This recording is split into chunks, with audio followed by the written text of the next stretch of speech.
Hello friends, welcome to Nagaveni Achar's kitchen. ಇವತ್ತು ಒಂದು interesting ಆದ ವ್ಲಾಗ್ ಜೊತೆ ನಿಮ್ಮ ಮುಂದೆ ಹಾಜರಾಗಿದ್ದೀನಿ. ವಿಡಿಯೋನ ಕೊನೆಯವರೆಗೂ ಸ್ಕಿಪ್ ಮಾಡ್ದಿರಾ ನೋಡಿ. ಈ ವಿಡಿಯೋ ನಿಮಗೆ ಕ್ಲೀನಾಗಿ ಅರ್ಥ ಆಗುತ್ತೆ. Hi Harini. Hi hi. Hi Harshita. ನೀವಿಬ್ರು ಏನ್ ಮಾಡ್ತಿದ್ರಿ ಇವತ್ತು? ನನ್ನ ಫ್ರೆಂಡ್ ಬರ್ಡೇ ವಿಷ್ಣು ಅಂತ. ಸೊ ಅವನ್ಗೆ ಸ್ಪೆಷಲ್ ಅವ್ನಿಗೆ ತುಂಬಾ ಇಷ್ಟ ಬಿರಿಯಾನಿ. ಹಾಗಾಗಿ ಅವ್ರ ತಾಯಿ ನಾಗವೇಣಿ ಆಂಟಿ ಅವ್ರು ನಮ್ಗೆ ಹೆಲ್ಪ್ ಮಾಡಿ ಅಂತ ಹೇಳಿದ್ದಾರೆ. ಹಾಗಾಗಿ ಟೊಮೆಟೊ, ಈರುಳ್ಳಿ, ಕೊತ್ತಂಬರಿ, ಪುದೀನ ಎಲ್ಲ ಕಟ್ ಮಾಡಿ ಇಡ್ತಾ ಇದೀವಿ. ಹೌದಾ? Okay okay. ಬಿರಿಯಾನಿ ಹೆಂಗ್ ಮಾಡೋದು ರೆಸಿಪಿ ಗೊತ್ತಾ? ಎಲ್ಲೋ ಒಂದ್ ಸ್ವಲ್ಪ ಸ್ವಲ್ಪ ಗೊತ್ತು. ಮತ್ತೆ ಪ್ಯೂರ್ ಆಗಿ ಏನು ಬರೀ ಹೆಲ್ಪ್ ಮಾಡೋದು ಅಷ್ಟೇನಾ? ಬರೀ ಹೆಲ್ಪ್ ಮಾಡೋದು, ತಿಂಡಿ ತಿನ್ನೋದು, ಹೆಲ್ಪ್ ಮಾಡೋದು, ತಿಂಡಿ ತಿನ್ನೋದು ಅಷ್ಟೇ. ಸರಿ ಸರಿ. Hi friends. ಸೊ ಇವತ್ತು ನಮ್ಮ ಮನೇಲಿ ಬಿರಿಯಾನಿ ಮಾಡ್ತಾ ಇದ್ದೀವಿ.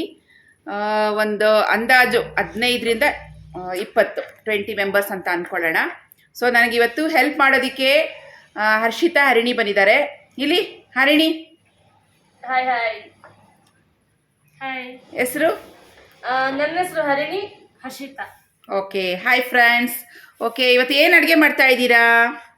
ಓಕೆ, ಅದು ವಿಷ್ಣು ಬರ್ಡೇ ಇವತ್ತು.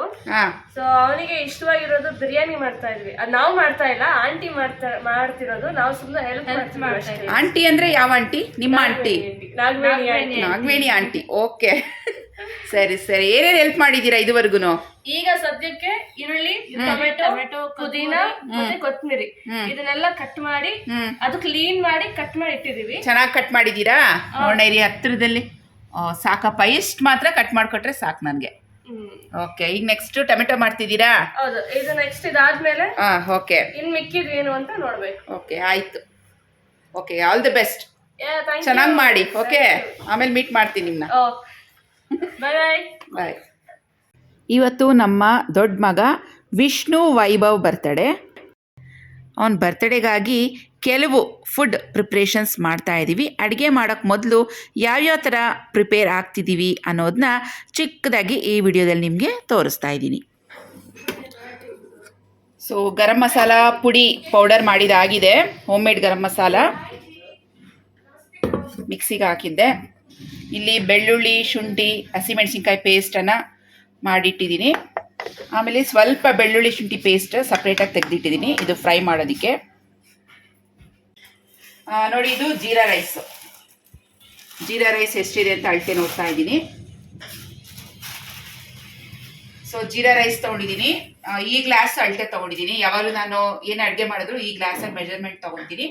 ಸೊ ಇದರಲ್ಲಿ 8 ಗ್ಲಾಸ್ ಹಾಕ್ತಾ ಇದ್ದೀನಿ. 8 ಗ್ಲಾಸ್ಗೆ ಜೀರಾ ರೈಸ್ ಮತ್ತು ಸೋನಾ ಮಸೂರಿ ರೈಸ್ ಎರಡೂ ಮಿಕ್ಸ್ ಮಾಡಿ ಹಾಕ್ತೀನಿ. ಜೀರಾ ರೈಸ್ 1 kg ತರಿಸಿದ್ದೀನಿ. ಸೊ ಎಷ್ಟು ಗ್ಲಾಸ್ ಬರುತ್ತೆ ಇದರಲ್ಲಿ ನೋಡೋಣ. ಒಂದು ಹಾಕಿದ್ದೀನಿ ಇಲ್ಲಿ ಹತ್ರ ಬಾ. ಸೊ ಒಂದು ಜೀರಾ ರೈಸ್ ಹಾಕಿದ್ದೀನಿ. ಇದು 2ನೇ ಗ್ಲಾಸು.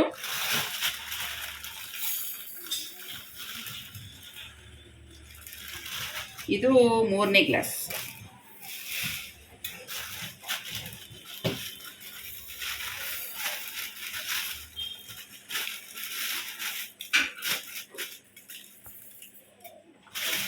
ಮೂರು ಗ್ಲಾಸ್ ಆಗಿದೆ. 3 ಸ್ವಲ್ಪ ಎಕ್ಸ್ಟ್ರಾ ಬಂದಿದೆ. ಸೊ ನಾನು ಇವಾಗ 8 ಗ್ಲಾಸ್ ಹಾಕ್ಬೇಕಲ್ವಾ. ಸೋನಾ ಮಸೂರಿ ರೈಸ್ ಕೂಡ ಈಗ ಆ್ಯಡ್ ಮಾಡ್ಕೊತೀನಿ.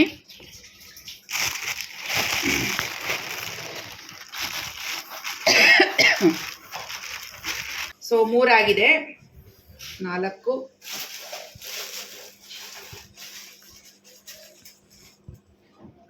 5 6 7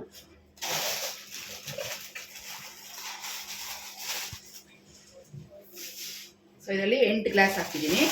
ಈಗ ಚಿಕನ್ ಫ್ರೈ ಮಾಡೋದಕ್ಕೆ ಪಾತ್ರೆ ಒಂದು ಸ್ವಲ್ಪ ದೊಡ್ಡ ಸೈಜ್ದು ಬೇಕಿತ್ತು. ಅಟ್ಟದ ಮೇಲೆ ಇಟ್ಟಿದ್ದೀನಿ, ಅದನ್ನು ಇಳಿಸ್ಕೊತಾ ಇದ್ದೀನಿ. ಡೈಲಿ ಯೂಸ್ಗೆ ಯಾವ್ಯಾವ ಪಾತ್ರೆಗಳು ಬೇಕೋ ಅದು ಮಾತ್ರ ಕೆಳಗಿಟ್ಟಿರ್ತೀನಿ.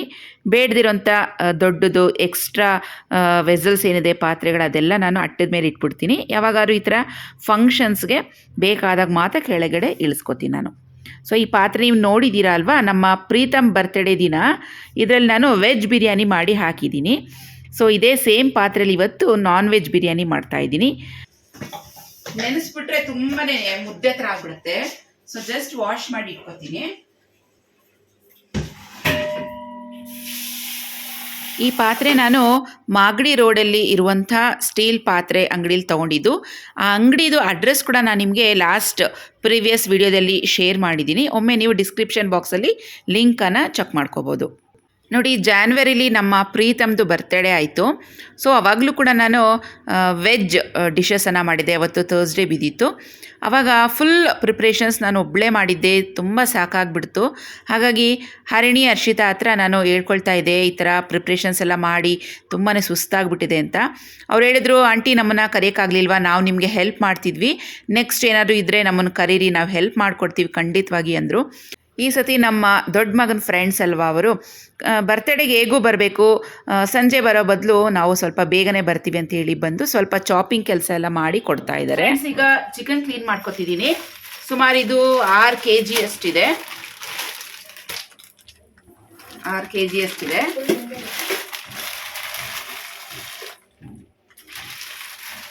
ನೋಡಿ, ಈ ಥರ ಸ್ವಲ್ಪ ದಪ್ಪವಾಗಿ ಕಟ್ ಮಾಡಿಸಿದ್ದೀನಿ. ನೋಡಿ, ಈ ಥರ ಸ್ವಲ್ಪ ದಪ್ಪವಾಗಿದ್ರೆ ಬಿರಿಯಾನಿಗೆ ಚೆನ್ನಾಗಿರುತ್ತೆ, ಇಲ್ಲಾಂದ್ರೆ ಎಲ್ಲ ಮಿಕ್ಸ್ ಆಗಿಬಿಡುತ್ತೆ. ನೋಡಿ ಈ ಥರ. ಸೊ ಇದನ್ನೆಲ್ಲ ಇವಾಗ ಚಿಕನ್ ಎಲ್ಲ ಫಸ್ಟ್ಗೆ ವಾಶ್ ಮಾಡ್ಕೊಂಡ್ಬಿಡೋಣ.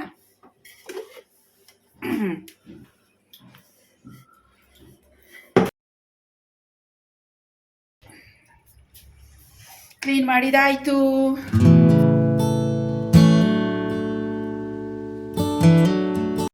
ಬರ್ತ್ಡೇ ಪಾರ್ಟಿ ಮಕ್ಕಳೆಲ್ಲ ಪ್ಲ್ಯಾನ್ ಮಾಡಿದಾಗೆ ಬಿಡದಿಯಲ್ಲಿ ನಮ್ಮ ಫಾರ್ಮ್ ಹೌಸ್ ಇದೆ, ನಿಮಗೆಲ್ಲ ಗೊತ್ತಲ್ವಾ, ಅಲ್ಲಿ ಸೆಲೆಬ್ರೇಟ್ ಮಾಡೋಣ ಅಂತ ಅನ್ಕೊತಾ ಇದ್ದೀವಿ. ಹರ್ಷಿತಾ ಹರಿಣಿ ನನ್ನ ಜೊತೆ ರೀಲ್ಸ್ ಮಾಡಬೇಕು ಅಂತ ರೆಡಿಯಾಗಿ ಬಂದ್ರಂತೆ. ಇಲ್ಲಿ ಪ್ರಿಪ್ರೇಷನ್ಸು ಅಡುಗೆನೇ ಸರಿ ಹೋಯಿತು. ನಾಳೆ ಎಲ್ಲ ಫ್ರೀ ಇರ್ತೀವಿ ಬಿಡಮ್ಮ ಫಾರ್ಮ್ ಹೌಸ್ನಲ್ಲಿ, ಅಲ್ಲಿ ರೀಲ್ಸ್ ಮಾಡೋಣ ಅಂತ ಹೇಳ್ತಾ ಇದ್ದೀನಿ.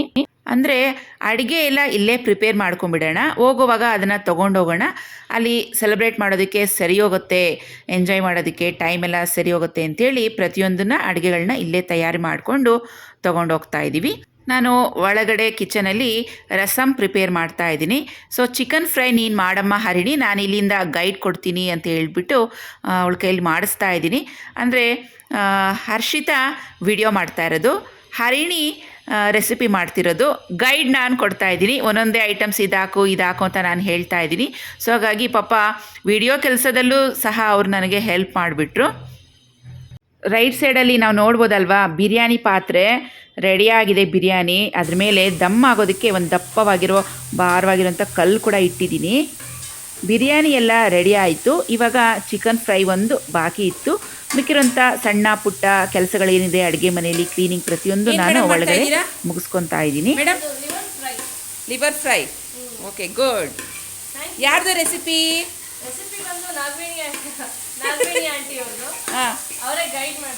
ಗೈಡ್ ಮಾಡ್ತಿದ್ದಾರೆ, ನೀನು ಮಾಡ್ತಿದ್ಯಾ? ಓಕೆ.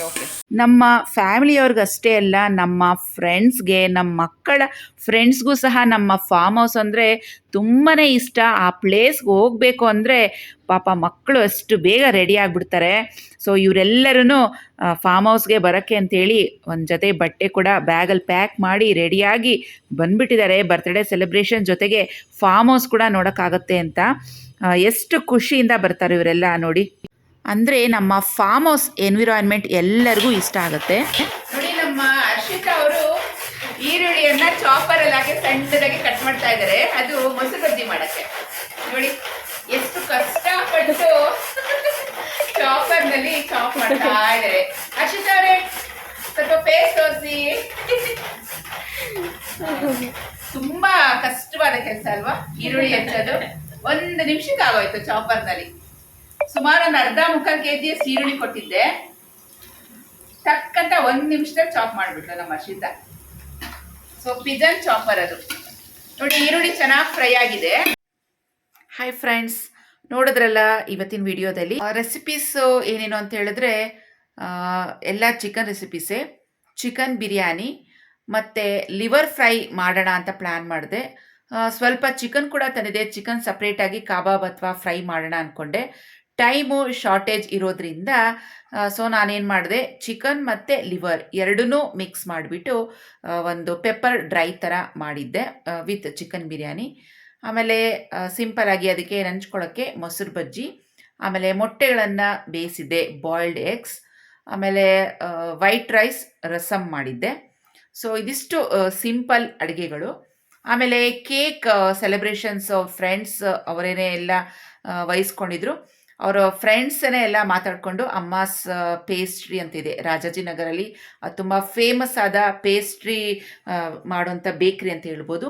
ಸೊ ಅಲ್ಲಿಂದ ಕೇಕನ್ನು ಪೇಸ್ಟ್ರಿ ಕೇಕನ್ನು ಅವರೇ ಆರ್ಡರ್ ಮಾಡಿ ನಮ್ಮ ವೈಭವ್ ಫ್ರೆಂಡ್ಸನ್ನೆಲ್ಲ ತಂದಿದ್ರು. ಹಾಗಾಗಿ ಇವತ್ತು ಕೇಕ್ ಮಾಡೋವಂಥ ಕೆಲಸ ತಪ್ಪಿಸ್ಕೊಂಡೆ. ಈ ಅಡುಗೆಗಳೇ ಇತ್ತಲ್ವ, ಸೊ ಇದು ಮಾಡೋ ಅಷ್ಟೊತ್ತಿಗೆ ಟೈಮ್ ಆಗೋಯ್ತು. ಸೊ ಈ ರೆಸಿಪಿಗಳೆಲ್ಲ ನಿಮಗೆ ನಮ್ಮ ನೆಕ್ಸ್ಟ್ ವಿಡಿಯೋದಲ್ಲಿ ಬರುತ್ತೆ, ಮರಿದಿರ ನೋಡ್ಕೊಳ್ಳಿ. ಅಂದರೆ ಅಡುಗೆ ಮಾಡುವಾಗ ನಾನು ಯಾವ ಥರ ಪ್ರಿಪ್ರೇಷನ್ಸನ್ನು ಮಾಡ್ಕೊಂಡಿದ್ದೀನಿ ಅನ್ನೋದನ್ನ ನಿಮಗೆ ಕೆಲವು ಟಿಪ್ಸ್ಗಳನ್ನು ಕೊಟ್ಟಿದ್ದೀನಿ. ಇವತ್ತು ಅಡುಗೆ ಮಾಡುವಾಗ ಪ್ರಿಪ್ರೇಷನ್ಸ್ ಅಲ್ಲದೇ ನಾವು ಯಾವ ಥರ ಮಾತಾಡಿಕೊಂಡು ಎಂಜಾಯ್ ಮಾಡಿಕೊಂಡು ಅಡುಗೆ ಮಾಡಿದ್ವಿ ಅನ್ನೋದನ್ನ ನಿಮಗೆ ಒಂದು ಚಿಕ್ಕ ವಿಡಿಯೋ ಮಾಡಿ ಹಾಕಿದ್ದೀನಿ. ಈ ರೀತಿ ನಾವು ಅಡುಗೆ ಮಾಡುವಾಗ ಮಾತಾಡಿಕೊಂಡು ಫ್ರೆಂಡ್ಸ್ ಜೊತೆ ಆಗಲಿ ಇಲ್ಲ ರಿಲೇಟಿವ್ಸ್ ಜೊತೆ ಆಗಲಿ ಮಾತಾಡಿಕೊಂಡು ಎಂಜಾಯ್ ಮಾಡ್ತಾ ಅಡುಗೆ ಮಾಡೋದ್ರಿಂದ ನಮಗೆ ಸ್ಟ್ರೇನ್ ಅನಿಸೋದಿಲ್ಲ, ಕಷ್ಟ ಅನಿಸೋದಿಲ್ಲ. 20 ಜನಕ್ಕಲ್ಲ 100 ಜನಕ್ಕೆ ಕೂಡ ನಾವು ಅಡುಗೆ ಮಾಡಿ ಹಾಕ್ಬೋದು. ಒಂದು ನಮಗೆ ಕಾನ್ಫಿಡೆನ್ಸ್ ಲೆವೆಲ್ ಬರುತ್ತೆ. ಇಷ್ಟೊಂದು ಅಡುಗೆ ಮಾಡಬೇಕಾ, ಹೇಗೆ ಮಾಡೋದು ಅನ್ನೋ ಒಂದು ಇದು ಕೂಡ ನಮ್ಮ ಮನಸ್ಸಲ್ಲಿ ಇರೋದಿಲ್ಲ. ಅಡುಗೆ ಮಾಡೋದಂದರೆ ಒಂದು ಬರ್ಡನ್, ಒಂದು ಕಷ್ಟ ಅಂತ ಅನ್ಕೋಬಾರ್ದು. ಅದು ನಾವು ಇಷ್ಟಪಟ್ಟು ಮಾಡಿದ್ರೆ ಯಾವತ್ತೂ ನಮಗೆ ಕಷ್ಟ ಅನಿಸೋದಿಲ್ಲ. ಸೊ ಇವತ್ತು ನಾವು ಮಾಡ್ತಿರೋಂಥ ಅಡುಗೆ ನಮ್ಮ ಮಗನ ಬರ್ತಡೇ, ಅವನಿಗೋಸ್ಕರ ನಾನು ಪ್ರೀತಿಯಿಂದ ಮಾಡ್ತಾಯಿದ್ದೀನಿ. ಸೊ ಇದರಿಂದ ನನಗೆ ಸ್ಟ್ರೇನ್ ಅನಿಸೋದಿಲ್ಲ, ಯಾಕಂದರೆ ನಾನು ಇಷ್ಟಪಟ್ಟು ಮಾಡ್ತಾಯಿದ್ದೀನಿ. ಕಷ್ಟಪಟ್ಟು ಮಾಡಿದ್ರೆ ಯಾವತ್ತೂ ಆ ಕೆಲಸ ಕಷ್ಟವಾಗಿಯೇ ಕಾಣುತ್ತೆ. ಸೊ ಯಾವುದೇ ಆಗಲಿ ನಾವು ಇಷ್ಟಪಟ್ಟು ಅಯ್ಯೋ ಇಷ್ಟೇನಾ ಬಿಡು ಮಾಡೋಣ ಅಂತ ನಾವು ಅಂದ್ಕೊಂಡ್ರೆ ಆ ಕೆಲಸ ಈಸಿ ಆಗುತ್ತೆ ಅಲ್ವಾ. ಸೊ ಇವತ್ತಿನ ಪ್ರಿಪ್ರೇಷನ್ಸನ್ನು ನಿಮಗೆ ತೋರಿಸಿದ್ದೀನಿ. ನಾನು ಲಾಸ್ಟ್ ನಮ್ಮ ಪ್ರೀತಮ್ ಬರ್ತಡೇಲಿ ಎಲ್ಲ ವೆಜ್ ಅಡುಗೆಗಳನ್ನು ಮಾಡಿದ್ದೆ. ಅವನ ಬರ್ತಡೇ ಥರ್ಸ್ಡೇ ಬಂದುಬಿಟ್ಟಿತ್ತು. ಸೊ ಥರ್ಸ್ಡೇ ನಾವು ನಾನ್ ವೆಜ್ ತಿನ್ನೋದಿಲ್ಲ, ಅಂದರೆ ಬರೀ ವೆಜ್ ಅಡುಗೆಗಳನ್ನೇ ಮಾಡಿದ್ದೆ. ಸೊ ಆವಾಗ ಸುಮಾರು ಜನ ನನಗೆ ಕಮೆಂಟ್ಸಲ್ಲಿ ಕೇಳಿದ್ರಿ, ಅಕ್ಕ ನೀವು ಅಡುಗೆ ಮಾಡುವಾಗ ಯಾವ ಥರ ಪ್ರಿಪ್ರೇಷನ್ಸ್ ಮಾಡ್ಕೊತೀರಾ ಅನ್ನೋದನ್ನು ಒಂದು ವಿಡಿಯೋ ಮಾಡಿ ಹಾಕಿ ನಮಗೂ ಒಂದು ಐಡಿಯಾ ಬರುತ್ತೆ ಅಂತ ನೀವು ರಿಕ್ವೆಸ್ಟ್ ಮಾಡಿದ್ರಿ. ಸೊ ನಿಮಗೋಸ್ಕರ ಈ ರೀತಿ ಒಂದು ಚಿಕ್ಕ ವಿಡಿಯೋ ಮಾಡಿ ಹಾಕಿದ್ದೀರಿ. ಸೊ ಫ್ರೆಂಡ್ಸ್, ಇವತ್ತಿನ ವಿಡಿಯೋ ನೋಡಿದ್ರಲ್ಲ, ಇವತ್ತಿನ ವಿಡಿಯೋ ನಿಮಗೆ ಇಷ್ಟ ಆಗಿದೆ ಅಂತ ತಿಳ್ಕೊತೀನಿ. ಜಸ್ಟ್ ಫಾರ್ ಎ ಫನ್ ಅಂತ ಅಂದ್ಕೊಳ್ಳಿ ಈ ವಿಡಿಯೋ. ನೆಕ್ಸ್ಟ್ ನಮ್ಮ ವಿಡಿಯೋದಲ್ಲಿ ನಾವು ಫಾರ್ಮ್ ಹೌಸ್ನಲ್ಲಿ ನಮ್ಮ ಮಗನ ಬರ್ತಡೇ ಹೇಗೆ ಸೆಲೆಬ್ರೇಷನ್ ಮಾಡಿದ್ವಿ ಅನ್ನೋದನ್ನ ನೋಡ್ಬೋದು. ಹಾಗೆಯೇ ಯಾವ್ಯಾವ ಥರ ಅಡುಗೆಗಳನ್ನು ಪ್ರಿಪೇರ್ ಮಾಡಿದ್ದೀವಿ ಮತ್ತು ಹೇಗೆ ಎಂಜಾಯ್ ಮಾಡಿದ್ವಿ ಅನ್ನೋದನ್ನ ಕೂಡ ನಾನು ಅದರ ನೆಕ್ಸ್ಟ್ ವಿಡಿಯೋದಲ್ಲಿ ನಿಮಗೆ ವಿತ್ ರೆಸಿಪಿ ವಿಡಿಯೋ ಅದು ಸಪ್ರೇಟಾಗಿ ಎಡಿಟ್ ಮಾಡಿ ಹಾಕ್ತೀನಿ. ಸೊ ಇವತ್ತಿನ ವಿಡಿಯೋ ಇಷ್ಟೇ ಫ್ರೆಂಡ್ಸ್, ಇಲ್ಲಿಗೆ ಮುಗಿಸೋ ಸಮಯ ಬಂದಿದೆ. ಮತ್ತೆ ಭೇಟಿಯಾಗೋಣ ನಮ್ಮ ನಾಳಿನ ಇನ್ನೊಂದು ವಿಡಿಯೋದಲ್ಲಿ. ಅಲ್ಲಿವರೆಗೂ ಟೇಕ್ ಕೇರ್, ಬೈ ಫ್ರೆಂಡ್ಸ್. ರೆಸಿಪಿಗಳೆಲ್ಲ ತಯಾರಿ ಆದಮೇಲೆ ಅದನ್ನು ನಾವು ಕಾರಲ್ಲಿ ತಗೊಂಡು ಬಿಡದಿಗೆ ಬಂದ್ವಿ ನಮ್ಮ ಫಾರ್ಮ್ ಹೌಸ್ಗೆ.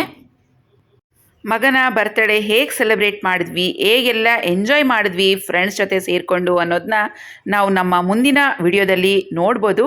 ಮರಿದಿರ ನಮ್ಮ ನೆಕ್ಸ್ಟ್ ವಿಡಿಯೋನ ನೋಡಿ.